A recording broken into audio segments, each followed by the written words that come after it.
Bitcoin has gone nowhere for 30 days. Up 0.5%. And I think that's the most bullish chart on my screen right now. Because when you look past the price, the money didn't leave this market. It moved next door. Today I'll show you exactly where it went, with 3 sets of flow data, and the map that tells you what usually comes next. First, the idea that makes sense of everything else, capital rotation. In every crypto cycle, money moves in a sequence. It enters through Bitcoin first. The biggest door, the deepest liquidity, the asset institutions are allowed to touch. When Bitcoin stabilizes, profits and fresh capital start looking for higher beta, and they step into Ethereum. And in the late innings, they chase the small caps. The casino tables at the back of the room.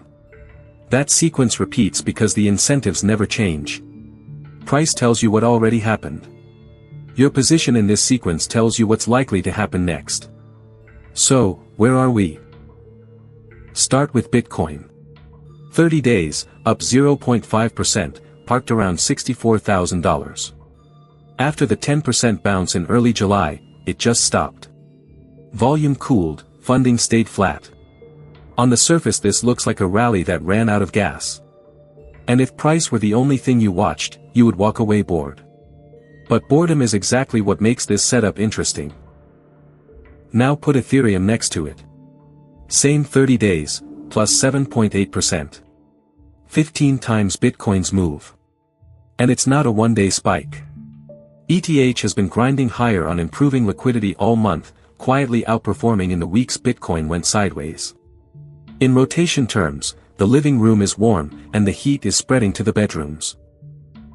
Third dataset, the flows themselves. US crypto ETFs just snapped an 8-week outflow streak. $282 million of net inflows this week. Think about what that streak was, 8 weeks, $9.5 billion walking out of these products. That bleeding just stopped. And here's the detail most people miss. Ethereum products took a meaningful share of the new money. Relative to its size, ETH is pulling in demand faster than Bitcoin. Fresh fuel is entering, and it's not all going through the front door.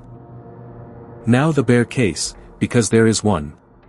1 week of inflows is not a trend.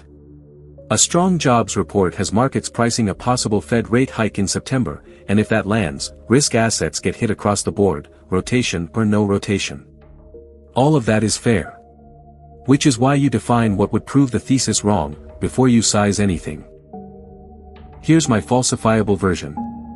The rotation thesis stays alive as long as 2 things hold: the ETH to Bitcoin ratio keeps making higher lows, and weekly ETF flows stay net positive.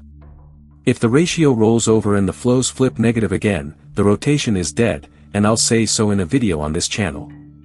Until then, the map says we are in stage 2 of 3.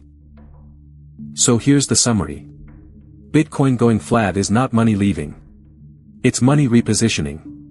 Stage 2 of the rotation is underway. And stage 3, when the money finally reaches the small caps, is historically where cycles top. That's the step I'm watching for you. Price is the past. Flows are the future. Subscribe. Every step of this rotation gets called here first. Not financial advice. Do your own research.